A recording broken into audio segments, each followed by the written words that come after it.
Chers tous, bonjour et bienvenue dans ces magazines de Ephrata. C'est votre magazine d'actualité musicale, politique et consort, parce que nous sommes là pour vous servir, pour vous faire plaisir. Donc nous sommes toujours sur ce plateau pour accomplir notre devoir. Ce devoir, c'est celui de vous former, informer, pourquoi pas, vous divertir. Alors, donc Ephrata, donc vous suivrez tout simplement ces magazines dans beaucoup de chaînes, donc Mansali Matumona et autres, donc nous sommes déjà là.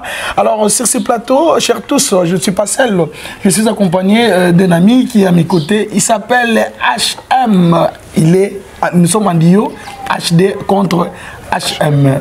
HM, bonjour et bienvenue. Bonjour HD, bonjour à tous les téléspectateurs qui nous suivent partout dans le monde. Très bien, alors vous avez déjà compris, merci beaucoup également à toute l'équipe technique qui est déjà en place, avant de vous présenter notre invité. Vous qui nous suivez à Paris, vous êtes en Belgique, à Kinshasa, partout où vous nous suivez, ne zappez pas parce qu'il y aura de très bonnes choses dans ces magazines. Et merci beaucoup à notre réalisateur, ils sont deux. Je suis accompagné de Misapa Pembe, il s'appelle l'ingénieur Chimanga, il s'appelle lui-même Eboubé, c'est comme ça qu'il s'appelle. Merci également à mon réalisateur de tous les temps, de tout le moment, il lui s'appelle Beloti Kadi. Azalazala, je lui dis un grand merci. Chers tous, je vous signale que ces magazines se déroulent, cette émission se déroule le 14 février, le jour de la fête de Saint-Valentin. Alors, je profite de l'occasion pour souhaiter joyeuses fêtes à tous les amoureux et amoureuses, partout où vous nous suivez. Vous êtes à Paris et je dis spécialement joyeux anniversaire à mon boss. Il est né le jour de Saint-Valentin. Il s'appelle le boss Mantiale, Matumona, Nzetambila, Bazokata, Ezokola, le vieux palmier, papa na El Riche, papa na Matou, en tout cas, tout na pessimé beauté. Joyeux anniversaire, mon boss. Alors, chers tous, nous recevons pour vous un grand artiste, un ancien de Viva la Musica de Papa Wemba, le président fondateur du groupe Bana Viva. Alors, quand je dis déjà président fondateur, le PCA, vous avez déjà compris, il s'agit de Bendo Son. Il sera avec nous sur ces plateaux. Alors, HM, donc aujourd'hui, nous avons le plaisir d'être à côté de ces grands artistes. Évidemment, évidemment, j'en profite également de le dire bonjour. Merci HM. Bonjour, merci aussi. Et que ça nous fait un grand plaisir. C'est la toute première fois que nous le recevons dans cette magazine Ephrata. Nous serons vraiment dans la joie. Et puis aujourd'hui aussi, c'est la Saint-Valentin. Bonne fête à tous les amoureux. Voilà, merci beaucoup. Alors, président Bendoson, comment d'abord votre santé? Comment vous allez? Non, je vais très bien, merci beaucoup. Alors nous sommes très heureux encore une fois de plus de vous recevoir dans Mansali Matumona ici et puis dans cette nouvelle émission Ephrata. Comment ça se passe? Comment ça se passe? Mouvement Nengenini et puis santé, il y a Viva la Musica dans l'ensemble, ils en Nengen. Bon, Viva la Musica est une institution. Donc, ils en gouvernement différents gouvernements, monsieur Zana Poto, monsieur Zali Awa, donc tout ce qui vient du Moloka et fait vivre la musique. Non, je sais pourquoi je vous ai posé cette question, parce que Yomoro Lobian est une institution dont je parle de Viva la Musica. Oyo, et Tkala est pas mère, et puis Viva Bana Viva, Oyo Bino Bosali, bon, santé Bana Viva, ce que les années, et tant que PCA, il y a Bana Viva. Santé Bana Viva, c'est mon boulot. Santé Bana Viva, c'est mon boulot, déjà parce que l'information qui circule, de coquin en musique, les PCA, les cofondateurs, a été révoqué. Est-ce que santé vous avez été révoqué. Alors, comme je suis avec les confrères ici, HM, il y a quand même des questions à vous poser. Est-ce qu'aujourd'hui, quand ça ne marche pas, est-ce que c'était pas parce que l'autre fois, je vous ai posé la question, jour où il y a conférence de presse, est-ce que le problème au beaucoup de temps est parce que bobima qui na bénédiction il y a maman te oyo atikala qui na Viva la Musica il y a le comme si nous na niveau au boza lelo. En tout cas, franchement, je n'ai pas voulu parler des histoires. Il y a maman et tout ça. Donc, la bande, chaque fois, on répète à quel loco. Il ne faut pas mêler maman Mazon dans cette histoire de Viva la Musica. Elle n'est pour rien. Donc, vraiment, beau chaka na makambouanati. Bon, je ne parle pas de maman, alors parlons maintenant, il y a ancêtre, autre il fallait besoin bénédiction à Bango pour bima bossa là, bana viva. Et d'ailleurs, vous avez sans ignorer que comme moi là vous doit ça, c'est comme si combo oui. Tout bima qui pas ancêtre, ancêtre c'est quelque chose de créer. Orchestre déjà. Donc vous comprenez. Donc c'est quand on a bénédiction pas ancêtre sondé. Attends, comment ensemble la cava qu'ils ont bénédiction pas ancêtre.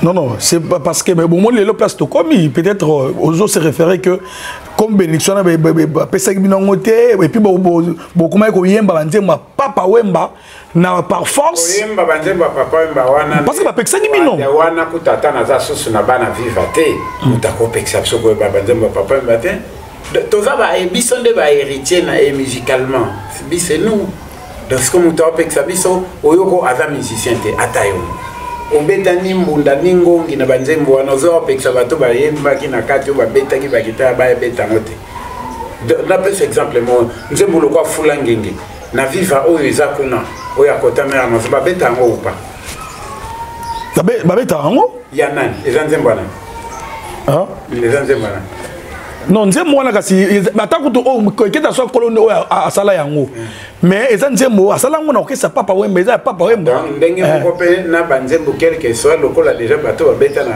orchestre viva la musique ya papa wemba banzembo wana nyonso eza banzembo na bango de so na vandi quelque part ba moninga ba ocha nzembo to se pesa to beta nzembo ya viva mais tant so ba beta pe nzembo na ngate mais na koyoka ka bien oyoka bien oui. Moi, mon problème, c'est quoi? Lelo Sukoyo, Lelo, le PCA Oyo, Yozali. Est-ce que ma question est celle-ci? Vous avez... Ok. Est-ce que vous avez été suspendu ou bien révoqué de l'orchestre d'abord? Dans ce que j'ai suivi à la télé, c'était une révocation. Et papier au Pénatanga qui est à révocation. Ok. Voilà. Je reviens à vous. Alors, je donne HM est là. Il a quelques questions à vous poser parce que Solinga Dozonga a todo falelo parce que voilà. Ok, merci beaucoup Bendoson. Donc le loto MBO, Mituneze Bisso, ma réponse est yo. Ok, nous allons comprendre un fan, un mélomane, il y a musique, il y avait la musique, il devait savoir. Parce qu'un amoni HD a posé une question, il y a révocation, et ton PCA, mais tu ne réponds pas très bien. Nous voulons savoir, et ton PCA, on s'est dit une orchestre, Azagi révoqué par rapport à Katia Stati, ou comment? Ou il y avait aussi des rumeurs, ceux qui voyagent à Bandounou, Nakatiwana. Est-ce qu'il y a-t-il vrai ou faux? Non, mais déjà, PCA et les organisations, tout ça là qui y a n'a devis, n'a conférence de presse, donc quand quelqu'un est déjà révoqué, et puis on a prendre acte, il y a révocation, on a mis en bon, on a sous PCA. Mais PCA n'est pas révoqué, comment ça fait qu'il y a révoqué? Pour mon place, imbroglio, ils allaient des désordres. C'est-à-dire, Mouto ya kokuta, babengi yo kubenga. Je prends l'exemple d'Apoka, il n'était pas là tant que ça qui est orchestre. Oui. Mais celui qui a signé les papiers comme étant PCA qui a révoqué fondateur. Oui. Est-ce que vraiment ils ont eu au Canada? Ok, vraiment ils ont eu au Canada.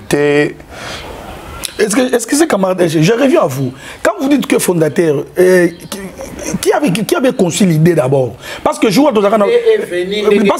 Henri Noël comme manager. Henri Noël comme manager, vous êtes avec Henri Noël et il dit à ça là-bas viva. Et vous n'êtes pas bien, vous n'êtes pas Henri Noël. N'importe quoi. Henri Noël face à la chaîne à télévision vers l'orchestre. Non, il faut que tout le monde se mette à sa place. Tokendaki Angola, les gars, tu vois un point de presse. Pour nous commémorer 6 ans à mort, il y a Papa Wemba. Et le public était content comme on a sonné tout ça. En tout cas, ceux qui vous allez, vous savez bien. Est-ce que le public va monter sur un podium, Henri Noël pas avec eux? Et c'est comme ça qu'en rentrant dans la chambre, c'est nous qui avons décidé. Moi, Sampaio, Pompom Miyake. Alors, le quoi, il fallait tout le capé poste-moi, c'est pas pour une bataille au bêta guitare. à ça la management, le cas de la presse, il peut nous aider en quelque chose. Voilà. Les vrais fondateurs, il y a pas à vivre, c'est Bendoson, Anthony Sampaio et Pompo Miyake. Ok, merci beaucoup Anthony Sampaio et Pompo Miyake. Tu peux nous rappeler date où est le 21 avril 2016? Le 21 avril 2016. Avant la commande, on a date, on a le 31 mars 2016. Papa sort de l'hôpital. Oui. Directement. Il y a un secrétaire au Guy Banga Bakangi photo Batindelinga Babi. Je viens d'être libéré par le médecin. Ça va. Mais la tractation est déjà avant. Je dois descendre à Kinshasa. Dès que nous avions un peu faux avion pour y aller. Parce que j'étais en stand-by à Lubumbashi par rapport à venir en Et puis lui, il a pris l'avion le 5 avril pour nous aller à Kinshasa. Moi, j'avais payé, acheté mon billet pour le 5, mais ma place, c'est moi mon boulot, placé comme on en a le 7. Okay. Je suis venu le 7. Et le 7 n'a quitté. Dès que tu descends au Benganga, n'a quitté. Papa n'a quitté. Il vient directement à la répétition. Je ne pouvais pas avoir ma valise. Mais tellement insisté que trop n'a quitté. Na komi na balabala masimanimba na Kasavo. Oui. Na côté répété ça batondi tout ça. Mais par rapport à ce que papa me disait là-bas, maman que ça va et Ngombi ezali. Et il y a quelques jeunes au Bazaki très proches naïe, je cite Papi Wembali sur mon condi, Chako Kobo, Babé Zakabo était ton copain était via Bengi ba caméraman Bani, je ne sais pas. Or c'était juste pour nous recevoir naïe. Et puis la côté on a fait répétition. Regarde un peu comment ça se passe et puis par rapport à ma Kamtosola qui est à mais choisi 4 chanteurs là-bas dans bateau je ne les connaissais pas moi. Mon collègue qui était posé à jeune Maïs Simanaso, j'avais fait 7 ans dehors. Ma musique était ma classe sanga. Et j'ai eu le temps de choisir Archange Péblé parce que là je ne connaissais pas encore son nom. Maintenant dit Oyo, Napoli Oyo, mon sous-soigné qui Joe Lenoir. Là les 2 sœurs Maria, Lekondi et Dora. Oui. A Toninga oponi banani na l'accès na bina poni Oyo. Abingi nanga benga bango na sima kuna expliquer bango objectif. Na bengi bango na sima na expliquer bango tandenge za boye OK c'est déjà ezo longo ezo changer ezo pandana. Mais papa il singa pour 4 personnes na poni bino mais bo vanda kimia bango to ebindeki to koyebisa la bango. Et puis après le deuxième jour à répétition je pense c'est là qui la deuxième semaine à répétition fallait qu'on ait Abidjan. Oui. À Ebisingabiyo, parce que j'ai loué l'hôtel Béatrice pour toi, pour la présentation le 19 mai. Je suis fatigué, je dois me reposer. Dans l'accès, on a mis Sabatke Yomutu, aux autres à la Naïlo. Bango, Baoumelia, Bakebi Petro. Pour que déjà Abidjan, tel papa avait un bébé, tel papa Abidjan, batango wana c'est bazaki zaki banani oyo bokene la Abidjan wana o baza siko na mère Amazon oui tout ça entre autres peu pompo bazaki parce que azonga ki na orchestre avanga na ya azalaki voilà biso tozoki d'Abidjan na mbere yotikala vanda l'hôtel kotambola te na yokuta wana pona sortie na yo mais ndenge nga na keibo na tiki orchestre le 21 avril 2016. Natiki mouvement na maboko ya Namber. Et il est parti. Le 24 avril, il est mort. Oui.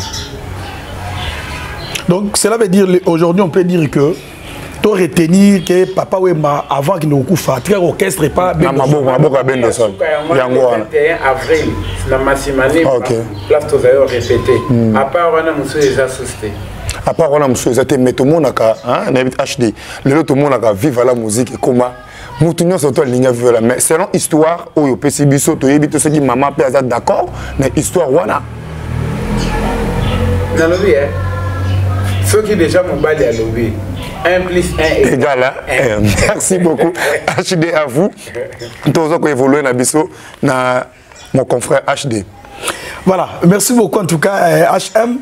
Alors Bendoson, tout béton sur ma solo, il y a Yabana Viva. HM a une question, mon boy. Vous avez été suspendu sur quelle base? Parce que, est-ce qu'il y a eu d'abord une réunion? Oui, parce que selon les statuts, moi qui j'ai suivi, vu les statuts. Article patati patatra. Oui.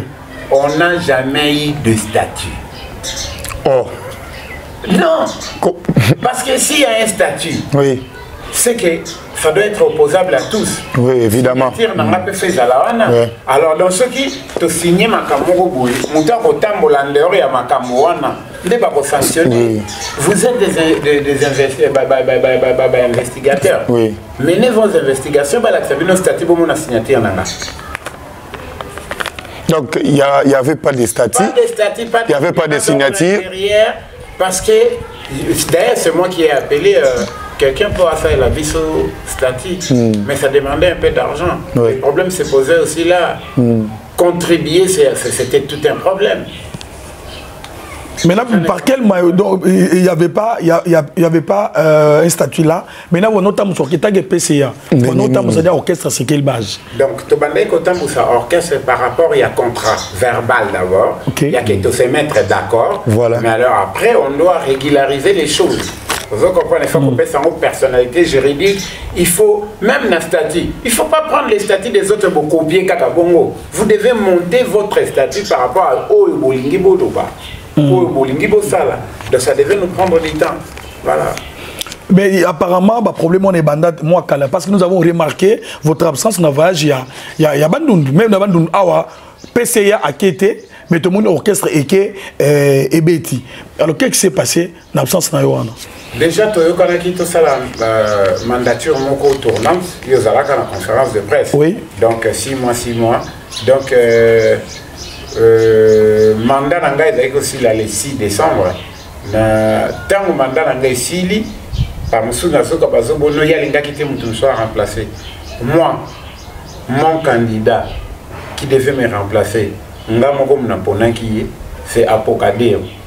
Les premiers votants à main levée, c'est moi. On a voté Apoka. Et c'est comme ça tout le monde dit, bon, le collègue Apoka, mais tant que Apoka a eu contrat, il y a quelqu'un qui a dans le Bandundu. Il ne m'a rien dit. Donc, tu n'étais pas informé? Non. Nayoki Kabazo que le Bandundu a souhaité bonne chance. Pourquoi? Parce que déjà, Kobeta va politique, dans la position, est un peu trop strict. Je ne peux pas jouer pour n'importe qui pour la politique, non. C'est un bon oui, mais qu'est-ce que tu veux faire? Donc tu veux me corrompre ou utiliser Oran pour y aux postes n'importe quoi. Non, moi je ne suis pas comme ça. Donc c'est comme s'il y avait déjà des problèmes à partir de là avec Henri Noël, parce que c'est comme si il appelait le monde Henri Noël. On a comme un réalisateur. Non, on a 4 orchestres. C'est comme s'il occupe jusqu'à aujourd'hui parce qu'il est toujours avec les sections restées. Donc, là, on a le cas il n'y a rien. Il y a des réalisateurs, il y a des émissions. Il y a des chanteurs, auteurs, compositeurs. J'ai des droits. Réalisateur, pas dans le droit. Ok, merci beaucoup. J'espère HD. Allez-y, oui. Oui. Quand on appelle Bana Viva, on ne le voit pas. L'affiche, mais les rôles qu'il joue là? Non, mais il n'est pas produit. Moi, je suis en même temps producteur. Donc, il y a un bandolo allez, donc il y a ce qui a déclaré, il y a non, a déclaré Nini. Il y a ce qui a dit 5 à 5, il y a 100 ou 200. Attends, comment peut-être aux à 200? Bandolo Bandagi. Vous mettez un concert. Vous mettez un concert. So na sisika ko emba na kiti na matela mutu kana kemba monda. Donc là on va bimater. Et o ebimi ona na ebité talinga. Et tu poses à peine besoin en côté. Voilà. Tu connais la bande aux gens. C'était pas moi le la conférence de presse le chargé à finance. C'était à Poka. Bon rapport pour Banor peut être tant que PC. Parce que pour moi c'était quoi soir dans le groupe. Quoi soir dans le groupe. Voilà, HM Malaisie. Ok, merci beaucoup. Et c'est qui pour nous faire dans le groupe. Rapport au Banor le Kawana. Donc vous avez un rapport verbalement. Oui. verbalement et rapport moi écrit était à la côte. Ok. Bozalaki étant PCA, on s'est invité vers la musique. Est-ce que Bozalaki peut dans le studio? Bon, enregistrer qui peut la chanson. On continue à deuxième point déjà. Détournement des fonds destinés au studio. Voilà, ok. Pour faire quoi? L'initiateur de l'idée, c'est moi. Tu as ta sortie officielle, tu as vendre la silence pour monter. Il faut tout ça et bateau bayo kakanan. Et comme on a comme on a Gustave Kazadi, un sujet congolais où il a trop aux États-Unis mais à commandé américain plus de 30 ans. Il a monté studio de très bonne qualité. Tant que tout le monde y est, ACP la mananzo kabandaka. Fanatique. On a vu occasion de faire un studio. Est-ce que tu as ta live acoustique? C'est comme une répétition. Oui. Donc, on va enregistrer la moko. Mais tu as son image. Ah oui, pour toi, je vais te faire une faveur à $400. Mais même pour ça, la live acoustique, on ne paye pas $400. Ça, il faut vraiment retourner dans la studio. Il faut $400. C'est son image. Donc, c'était une faveur. Et il fallait que le groupe paye ça $400. Donc, le collatéral moteur paye cette photo contribuer. J'ai bloqué une partie à recette. $200. Il y a une sortie officielle. Ensuite, $200 et ça, le cola, début à Mbongo Topé, ça n'est pas Gustave. On a payé $200. Donc, il fallait ajouter $200 encore. Et dans les $200 qu'on devait ajouter, une fois, il y a un ami qui m'a appelé. Zolo Jérôme. A-t-il un peu de petit biscuit, la lingakaya, t'as moi 100 balles. Na yeli et tout ça na réunion. Il faut tout chambongo ya banembongo ezatela biscuit. Normalement atinde le $100. Na opé sango siko. Est-ce que vous pouvez contribuer ah vie. Écoute na yeba kité que na bozo ata nini boye. Mais en tout cas ce que ça bongo. Tiens $50 na compte na opé $50. Na ji $50 na tché. Na ji $50 on peut essayer. Et ça, il quoi $250. Donc il faudrait rajouter $150, c'est-à-dire ben de 50, à Poca 50, Pompon 50. Henri Noël coûte à chaque année. Oh. Il y a ça parfois, à Zanango, tu as la moitié. Voilà, c'est ça, moitié que le barming était. Et ça, là, que Bazo Tchapete, Bazo le barming. Ben de Susumbongo Naï, à qui compléter Kuna. Pour tout ça, la live acoustique, tout ça, les live acoustiques, les images sont là. Bateau, la réseau, c'est mon avis, sur la studio, on a IS Production. Bon, à la télé, maintenant, bon, détourné. Je sais pas. Il y a un bon détourné. On a expliqué, oui. Donc, partition, on est dans moitié, on est dans mon amour. Moitié, on a c'est sa contribution à Bissonnion, donc y compris. Ok, merci beaucoup. Excusez, HM, c'était quoi? Nakata studio wana. Nengo lobi mutuna mutanga yemba nini? Ayemba banje momo va ensemble. Tout ça la live acoustique on a tout ça denze mustadi mo. OK. Asa la remix ya nzembo moko obatu ba yebela e aya pe na nzembo moko. Bon. Ngai na ina banzembo nanga remix na tout travaillant na répétition, bango bazali na. On a remixé nzembo ne. Il faut percer ça déjà pour tout calater dans le moment de mars après ça date. Toi quand moi il faut personne. Ah bon yo kaka. Il faut personne. C'est tout que là t'expliquer là bakamu na yemba la ngai. Le problème est bon to expliquer ka stocker. Na répéter na orchestre na bongisi biloko na ngai. Il faut personne nzembo bana viva. O bango fallait ba taper ba solo vocal. Popo pa yaki na wa sika. Na monate. Bon ya Jean. Na monate.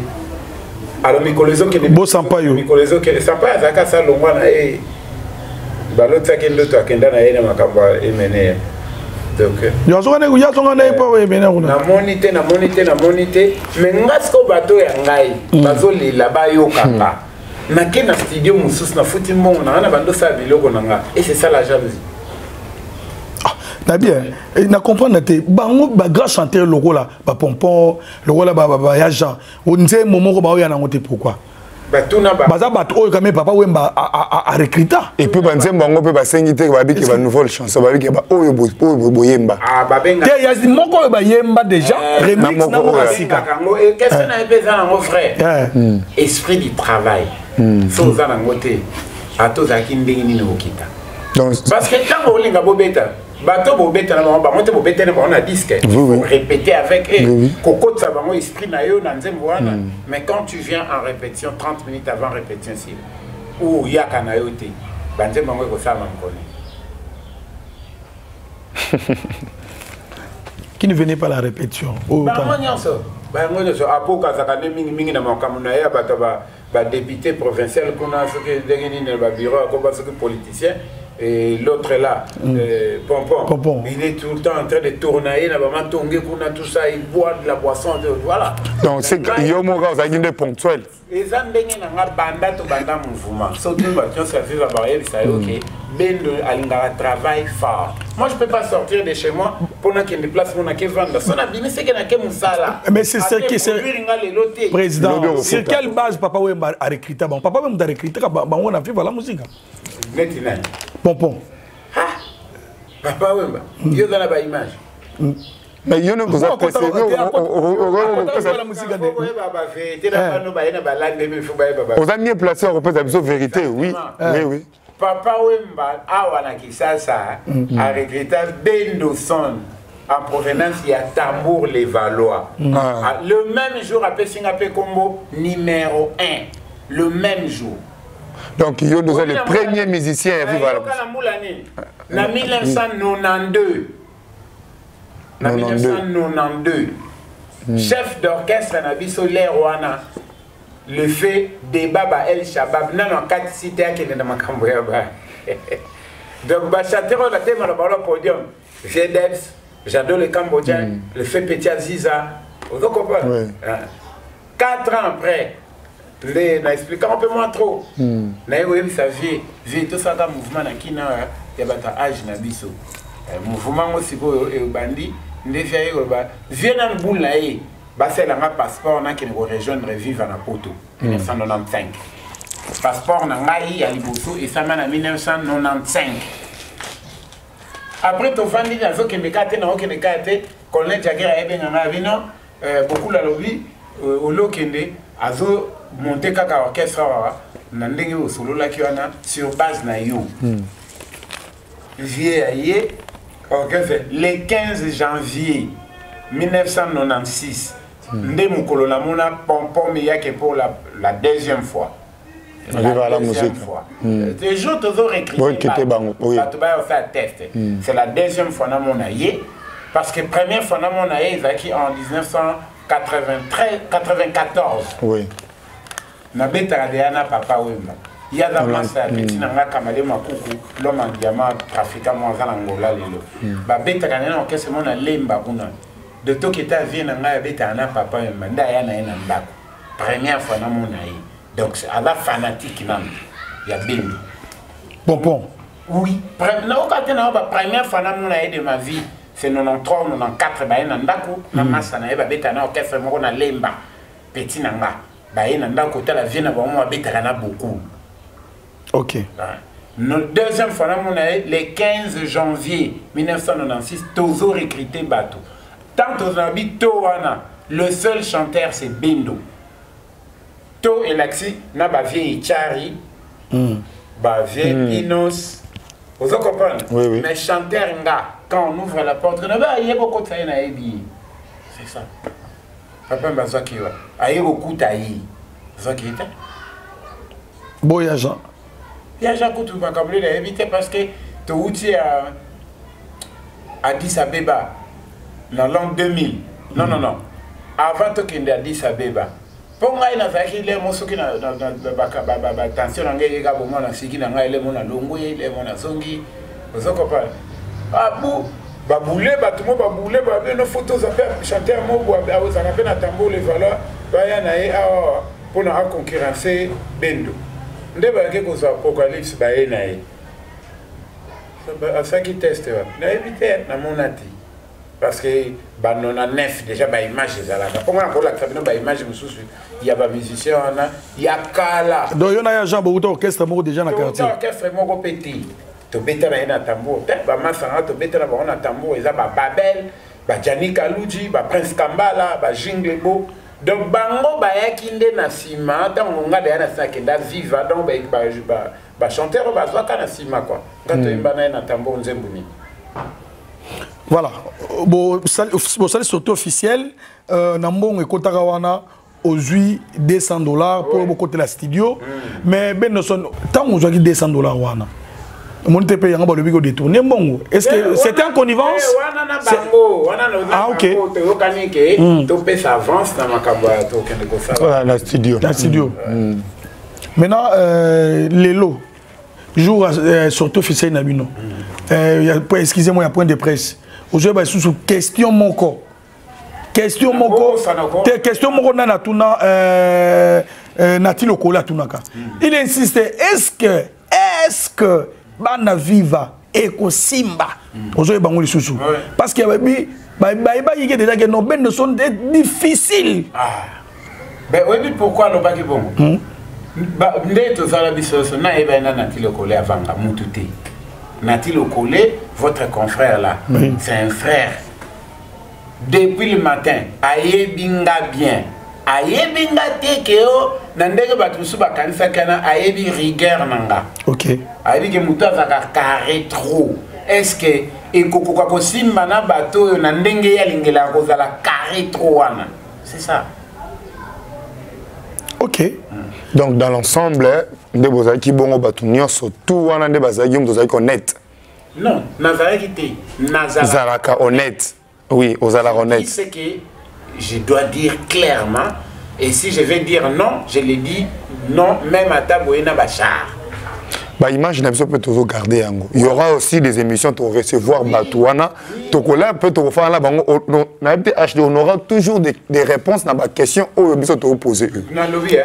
Au gâté ma camion sur zoba, il faut monter en la contradiction à yango. Ah oui oui. Bendo Batonio so Bendo baroyebi sao Bendo il est trop vite en colère. Oui. Il est très impulsif. Mais Bendo honnête bah non c'est un monsieur honnête. Oh, c'est un monsieur très social. Par rapport au mona ba musicien nyonso tout. Nyonso, je dis bien nyonso. Au besoin na la musique. Ndenge nyonso. Bango nyonso. Kolonga mutute. Apa ba petel ba yaki na sima. Na sima on mona ki bango. O nyonso ba kali na mona ki bango. Parce que Bendo plus de 30 ans na vivre à la musique. Plus. Par rapport ndenge ba musicien nyonso ba ya o ba ya. Nana marqué yon ba musicien on a tout aux les cas plus de 30 ans. Premièrement Christian Nzenze. Christian Nzenze. Deuxièmement les claviéristes Christian Nzenze. Oui. Soto fani karabanda to fana na bino ah Nzembe dini. Oui. Deuxièmement Ramazan. Ah. Donc les autres. Bon. C'est par rapport aussi aux résultats. C'est par rapport aux résultats aussi. Oui. Vous comprenez? Avec Christian Nzenze, avec Rama, il y a eu des résultats. Okay. Voilà. Je le dis par rapport à Bilomina Bangote, mais il y a Makabou et Salaki qui est tout sangana. Voilà. Résultat, dimanche, on a un batouana Bibali. D'après you, par rapport pour encore rendre toujours comme il y a Papa Wemba, ils ont toujours envie de guerre. Ouais. Que pensez-vous aux jours à venir? Je ne pense rien, je vais chanter Makambo à l'Aksangaï. Et quand je vais chanter ah, nous sentons du Papa Wemba là-bas. Ok, merci beaucoup. Donc, changer, t'es pas moyen de changer sous ces athénas qui m'ont collaboré, changer. Donc, on a collaboré, c'est Papa Wemba. Ok. À moi, c'est Papa Wemba. Dans la théorie, on a fait un orchestre, bâtiment bon, on a eu au côté. Donc, on a collé Papa Wemba. HD, à vous. Et tant que président, pourquoi vous avez préféré le collaborateur Papa Simbo Mote, vous préféré aux Zambon, on a eu au loin d'un studio. Oyo no travail yo côté studio mususu so nga oyemba na banani non na betika na ba musicien ya bana viva ba montant ko ça peut de betika na ba musicien bana viva à part les deux autres là je sais pas pourquoi ils n'ont pas voulu venir ils sont pas qui est qui bato to za ba mon pompon na poka ba musu na ba non tanga ba montant bato ba ko chaka eza pompon na poka ba ya kité pona ni na yebité Mais batunya faut tomber ta bango eza bataba na visa. Bango ba qui na bango pour travailler. Ben oui. Mais apparemment déjà dès que vous sali déjà auquel sali une année 8 mois. 8 mois. Ouais. Mais c'est comme si déjà tout au long il y a temps au niveau sur sali wana. C'est comme s'il y avait des problèmes, Non, il n'y avait pas vraiment grand problème. Oui. Mais problème, c'était un problème financier. C'est ce qui posait problème. Oui, mais il y avait Kabonara orchestre. Il y a des gens qui ont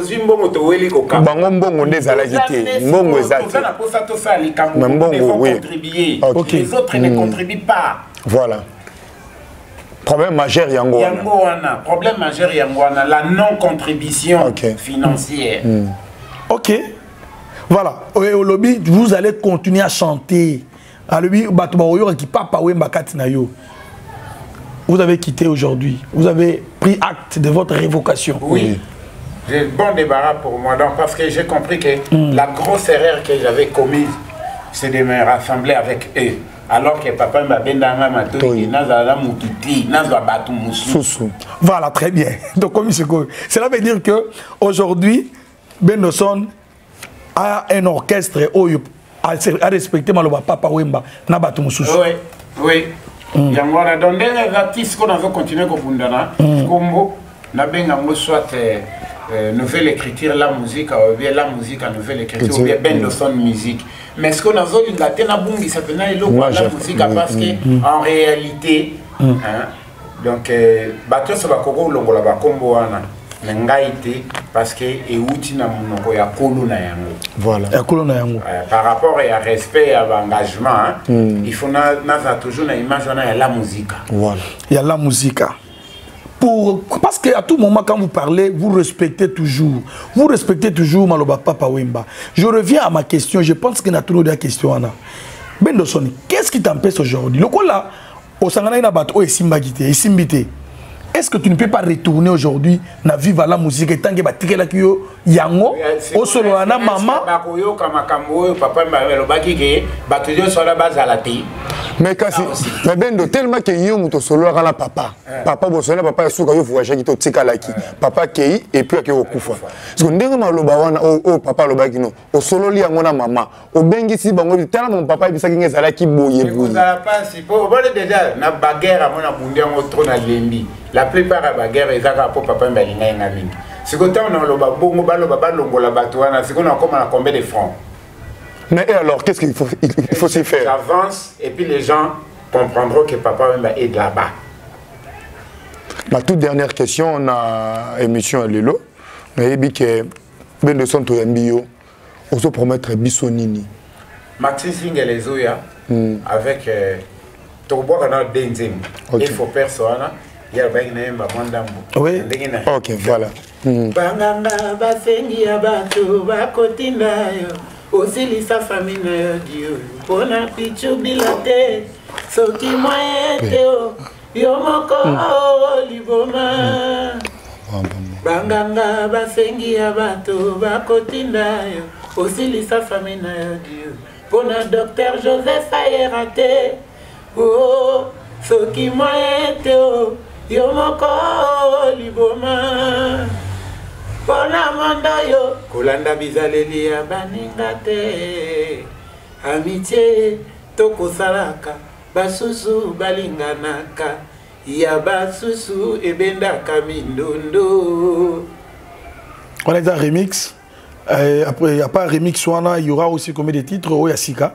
Bah, titre c'est quand des belé mais ce que au système non que nous bois kaka comme banje munga banje na saka banje ya réserve tale belé ba souka na banje mbukaka Baptiste Singh là na combo parce que moi na obotama le combo dia fait ça combo album moi na zaka moi na poto à 13h mais ce qu'on a fait décider de na bois kaka ngo moko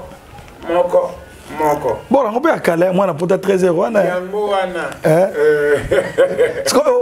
ezakani na ngoma na poto 13h basutuke la ba maweli sat banana ngwana tous les bateaux ba weli sakatro na basutuke la ba la poto à 13h net Henri Noël à mon yeah à la poto ta ça que da poto Comme vous avez la bon, pour reste. Bon, il y a la pote à 13h, il y a la musicien. Il y a la pote à 13h. Oh, bon, il y a pas de poteau. Tu ne peux pas qu'il y ait un poteau. Bon, il y a un poteau. Pourquoi pas qu'il y ait un poteau? Il y a un poteau. Non. Dabi peut-être ce qu'on a Dabi comme on a été. Makambo même Souba, les journalistes la pote comment passer à quel sujet? Oh, et comment passer? Donc, ce qui les lobos et tellement la pote 13 simbi, donc ne peut fan dia to nyo kama wana yo, donc OK été. Non non, yo kana makambo mabete. Ngaya. Ba msusu yo ka bene partout ba rapport, c'est pas bien. Ah bon? Voilà. Tous c'est là encore.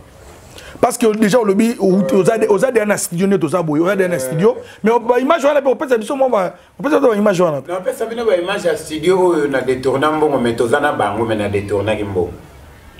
Ce que tant aux autres baké non aux autres reconnaître makambo wana té. C'était quoi na mituna bango par rapport à maloba qui on a c'est ça qui n'est. Zinde mabe.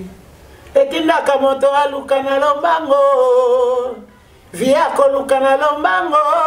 Etinda kamoto akota bonganga mama naimba makamanya na besamba la libwa babeti maboko ya zomi na zangiye babosani maso amokili moto mala mazali teo tout naimba.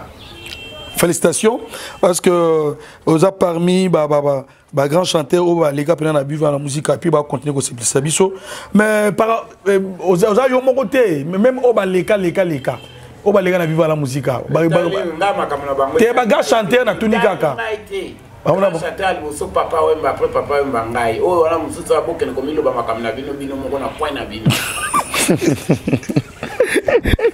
On t'a vu comment on a monté. Nana comment on tangela yo. Kotangela ngapete. Bango batanga ba comment on a.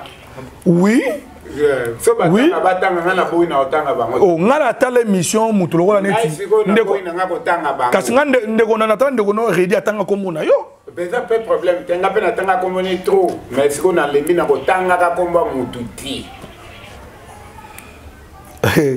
D'habitude ce qui tant me goya quand ya mami le ya mami ba pese que combat lettre tanga na ya po yo pe za bongo no ya bien on les ga bango kutu nani mais mami mele la ndazaki MC à mariage nangati ozo comprendre ba genre ba relation ba OK donc ya tanga fa musala na ema évidemment makambo na tango za lukuta je connais ce monsieur là donc vraiment, merci beaucoup parce que vous répondez à la question.